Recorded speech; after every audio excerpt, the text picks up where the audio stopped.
Hi mga kachika, eto na naman. Ang chika ko sa inyo ngayon. Alam nyo ba, si Chris Aquino nag-attend sa awards night kahit may sakit pa siya and hindi pa siya okay?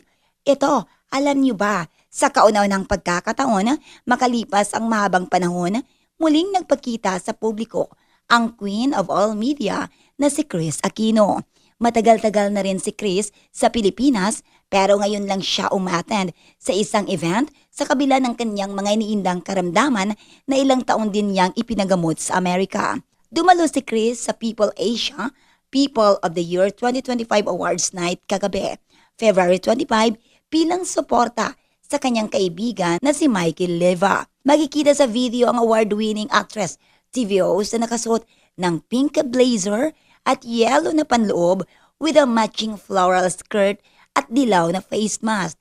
At alam niyo ba, ayon kay Chris, ayaw niyang mamiss ang importanteng araw na yun para sa Filipino fashion designer na si Michael, na isa nga sa mga awardees ng People Asia People of the Year 2025.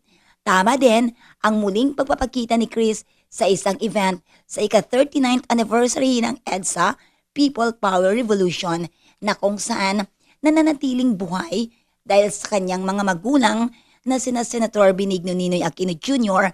at the former President Corazon Cory Aquino. Alam niyo ba, nagsasorry din si Chris sa pagdating niya dahil late siya sa event na kanyang dinadaluan.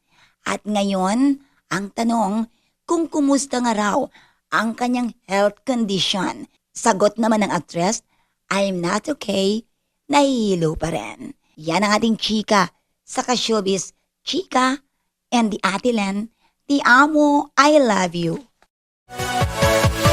Yeah.